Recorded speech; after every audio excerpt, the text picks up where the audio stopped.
সালামু আলাইকুম। আমি doctor Naimul Kibria, BHMS Bangladesh homoeopathic medical college, DHMS Rokeyan Islam homoeopathic medical college. আমরা চোখের সমস্যা নিয়ে বলতেছিলাম। চোখের সমস্যা নিয়ে আমাদের গত কয়েকটা ভিডিও ছিল। গত ভিডিওতে আমরা বলতেছিলাম কোনো কারণবশত কোনো চোখের সমস্যা হইলে তখন আমরা কি কি সিস্টেম অবলম্বন করব। আজকে আমরা বলবো, যদি কারোর চোখের সমস্যা হয় অথবা অন্য কোনো সমস্যায় চোখের পাতা ফুলে, চোখের সমস্যা বা চোখের অন্য শরীরে অন্য কোনো সমস্যায় চোখের পাতা ফোলে, এই চোখের পাতা ফোলার ভিন্নতা হিসাবে আমাদের কি কি ওষুধ আসতে পারে, এই ব্যাপারটা বলার উদ্দেশ্য হচ্ছে, আমরা অনেক সময় বলি যে আমাদের ঔষধ অনেকগুলা দিক বিবেচনা করে ওষুধ হয়। তো এরকম আপনার শরীরে যে কোনো রোগ, কিন্তু আপনার একটা সিমটমস দেখা যাচ্ছে যে চোখের পাতা ফুলে গেছে। এখন চোখের পাতা ফুলে গেলেও তো এটা ভিন্ন ভিন্ন হইতে পারে, যেমন ডান চোখের পাতা ফুলতে পারে, বাম চোখের পাতা ফুলতে পারে, উপরের পাতা ফুলতে পারে, নিচের পাতা ফুলতে পারে। এই ফোলার ভিন্নতা এসে আমাদের ওষুধ ভিন্ন ভিন্ন হয়। আপনার এখন রোগ যাই হোক, যেমন আপনার শোথ হইতে পারে, ইডিমা হইতে পারে। এখন ইডিমাতে আপনার পুরা চোখ ফুলে নাই বা দোনো চোখ ফুলছে, তখন আমরা কি ধরনের চিন্তা করতে পারি? বা এক চোখ ফুলছে, এক চোখ ফুলে নাই।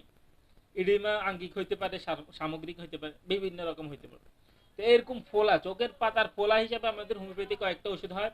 তো এই ওষুধ অবশ্যই, এটা বলার উদ্দেশ্যের সাথে সাথে এটাও শুনতে হবে যে আপনাদের এই ওষুধগুলো নিজে নিজে প্রয়োগ করবেন না, অবশ্যই একজন ভালো হোমিওপ্যাথি ডাক্তারের পরামর্শে ওষুধ সেবন করবেন। তো আজকে আমরা বলবো, যদি কারো চোখের নিচের পাতা ফুলে যায়, চোখের নিচের পাতা ফোলা ফোলা যায় বা দোনো পাতাই ফোলা মনে হচ্ছে কিন্তু নিচের পাতা বেশি, চোখের নিচের পাতা ফোলা বেশি হলে আমরা এপিসমেল মেডিসিনটার কথা চিন্তা করব। এপিসমেল একটু জটিল মেডিসিন, কিন্তু যদি চোখের নিচের পাতা ফোলা হয় আমরা ইউজ করতে পারবো। এরপরে আমরা বলবো, যদি চোখের উপরের পাতা ফোলা হয়, কারো যদি যে কোনো রোগে, চোখের রোগ বা অন্য কোনো রোগ, হাড়ের রোগ, ফুসফুসের রোগ বা কিডনির রোগ, এরকম রোগে যদি আমরা দেখি চোখের উপরের পাতা ফোলা, চোখের নিচের পাতা খুব একটা ফোলা নেই কিন্তু উপরের পাতা একদম ফুলে গেছে, এই উপরের পাতা ফোলা হলে আমরা দুইটা মেডিসিনের কথা চিন্তা করি। একটা হচ্ছে ক্যালিকার, আর একটা হচ্ছে ইগলফোলিয়া। ক্যালিকার এবং ইগলফোলিয়া চোখের উপরের পাতা ফুললে আমরা ব্যবহার করতে পারবো। অবশ্যই আমাদের অন্যান্য লক্ষণকে জাস্টিফাই করতে হবে। দ্বিতীয় ব্যাপার হচ্ছে, যদি চোখের উপরের পাতা ফোলা, চোখের উপরের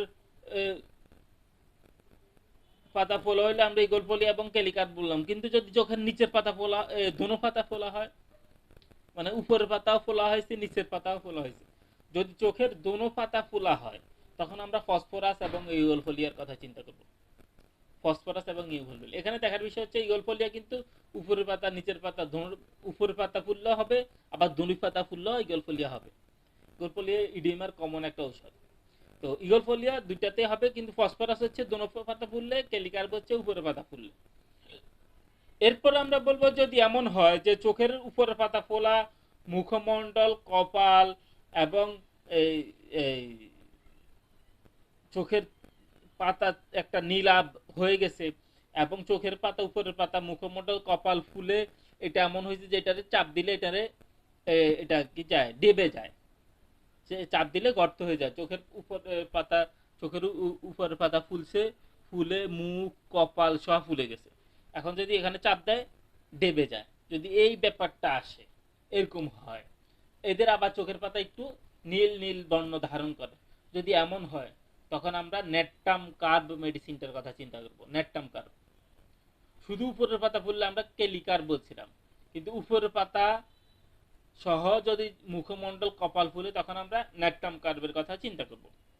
এরপরে আমরা বলবো, চোখের ফোলা, এই চোখের ফোলা যদি এই আমরা কোনো বিশেষ কোনো লক্ষণ বা কোনো সিস্টেমে না যাইতে পারি, দেখতেছি মানে কোনো অবস্থায় কোনো ব্যাপার কোনো বিষয় খুব একটা মিল খাচ্ছে না, তখন আমরা অবস্থা ভেদে সালফার মেডিসিনটাও ব্যবহার করতে পারি।